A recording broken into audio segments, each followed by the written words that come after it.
عادتیں نسلوں کا پتہ دیتی ہیں۔ ناظرین گرامی، ایک بادشاہ کے دربار میں ایک اجنبی نوکری کی طلب کے لیے حاضر ہوا۔ قابلیت معلوم کی گئی تو کہا سیاسی ہوں۔ عربی میں سیاسی افہام و تفہیم سے مسئلے کے حل کرنے والے معاملہ فہم انسان کو کہتے ہیں۔ بادشاہ کے پاس سیاست دانوں کی بھرمار تھی۔ اسے خاص گھوڑوں کے استنبل کا انچارج بنا لیا گیا، جو حال ہی میں فوت ہو چکا تھا۔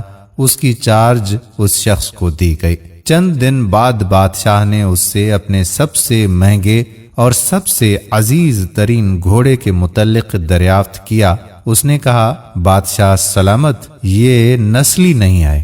بادشاہ کو بڑا تعجب ہوا۔ اس نے جنگل سے سائز کو بلا کر دریافت کیا۔ اس نے بتایا کہ گھوڑا نسلی ہے، لیکن اس کی پیدائش پر اس کی ماں مر گئی تھی۔ یہ ایک گائے کا دودھ پی کر اس کے ساتھ پلا ہے۔ مسئول کو بلایا گیا۔ تم کو کیسے پتا چلا کہ یہ اصیل نہیں ہے؟ اس نے کہا، جب یہ گھاس کھاتا ہے تو گایوں کی طرح سر نیچے کر کے کھاتا ہے، جبکہ نسلی گھوڑا گھاس منہ میں لے کر سر اٹھا لیتا ہے۔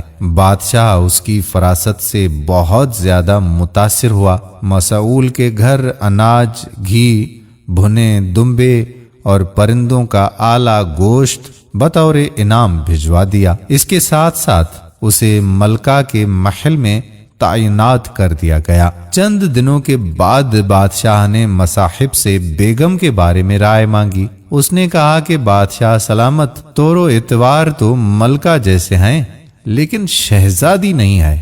بادشاہ کے پیروں تلے سے زمین ہی نکل گئی۔ حواس بحال کیے اور اپنی ساس کو بلاوا بھیج دیا۔ معاملہ اس کے گوش گزار کیا گیا۔ اس نے کہا کہ بادشاہ سلامت، حقیقت یہ ہے کہ تمہارے باپ نے میرے خاوند سے ہماری بیٹی کی پیدائش پر ہی رشتہ مانگ لیا تھا، لیکن ہماری بیٹی 6 ماہ میں ہی فوت ہو گئی تھی۔ چنانچہ ہم نے تمہاری بادشاہت سے قریبی تعلق قائم کرنے کے لیے کسی کی بچی کو اپنی بیٹی بنا لیا۔ بادشاہ نے مصاحب سے دریافت کیا کہ تم کو یہ آخر معلوم کیسے ہوا؟ اس نے کہا کہ اس کا خادموں کے ساتھ سلوک جاہلوں سے بدتر ہے۔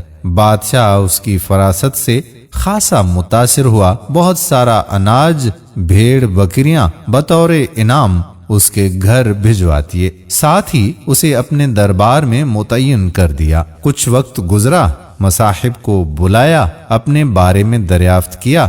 مصاحب نے کہا، جان کی امان چاہتا ہوں۔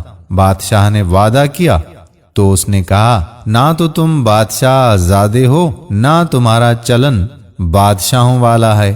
بادشاہ کو تاؤ آیا، مگر جان کی امان پہلے دے چکا تھا۔ سیدھا والدہ کے محل میں پہنچا۔ والدہ نے کہا، یہ سچ ہے، تم ایک چرواہے کے بیٹے ہو۔ ہماری اولاد نہیں تھی تو ہم نے تمہیں لے کر پالا پوسا۔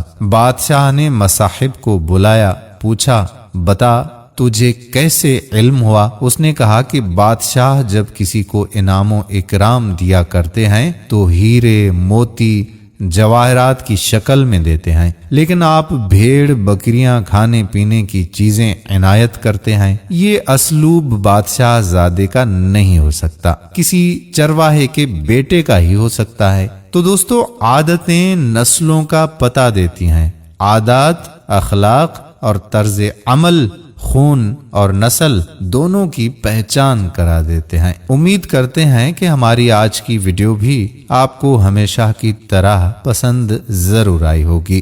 اگر ویڈیو پسند آئی ہے تو اپنے دوستوں احباب کے ساتھ شیئر ضرور کیجیے گا۔ آنے والی ویڈیو تک اپنے میزبان قادر بخش کلہوڑوں کو اجازت دیجیے۔